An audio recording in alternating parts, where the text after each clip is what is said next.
Um, Lately, I have been working with my son on his shapes and his colors. Now he knows most of the shapes and the colors. He knows almost all of them. But apart from just identifying them, I wanted him to learn their written versions as well. The I wanted him to be able to identify the names of the shapes and the names of the colors and numbers in their written form too.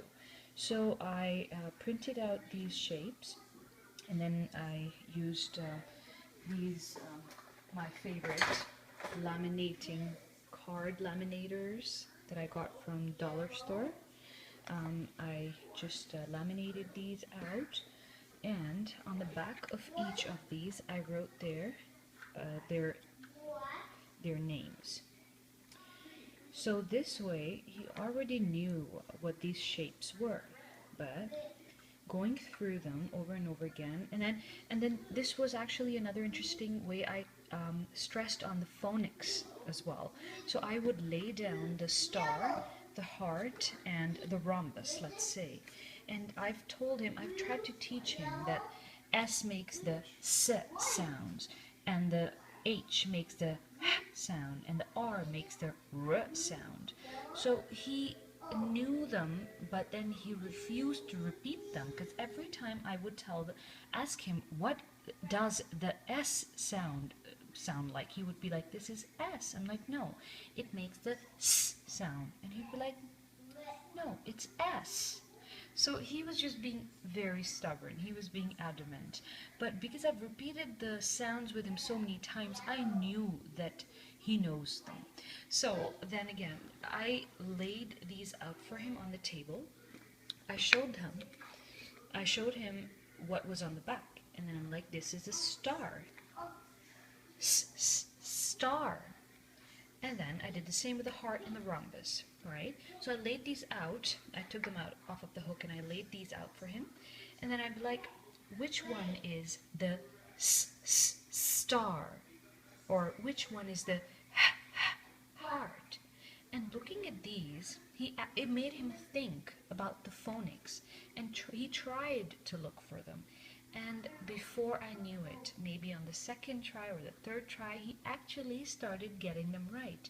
So it opened up a lock in his own mind too. And this way worked for me. Now he actually knows all of these without looking at the back at all. He knows that, oh, okay, so this is a star. This word is star. Heart, rhombus, oval, hexagon, triangle, square. So he knows these, and not just these. It actually, and then I did the same with these. I'm like, if I show him the color cards, like for example, if I showed him these cards, I asked him what color this was, and he said it's, it's purple or violet or whatever the color was. Or he would be like, it's a blue square or it's a purple square, and I'm like, how do I teach him what purple looks like, and how do I relate it to the color purple with the spelling purple, right? So I printed these out in the same color that they were supposed to be, and I showed him these colors, and I'm like, what is this? He's like, pink. I'm like, yes, it's pink. And I'm like, what is this? He's like, yellow. I'm like, yeah. So right now he was just looking at the color, and he was telling me the names of these colors by looking at the colors, not the spelling.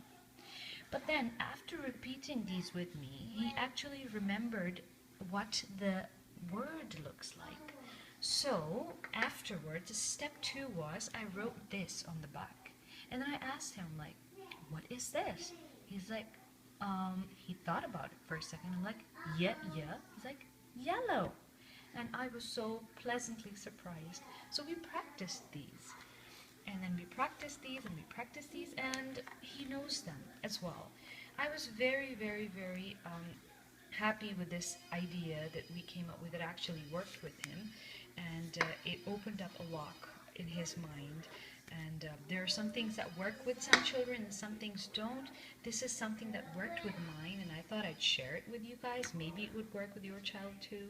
So, and you know how it is. I mean, if something like that happens, it's like it makes your day, maybe your week or month even.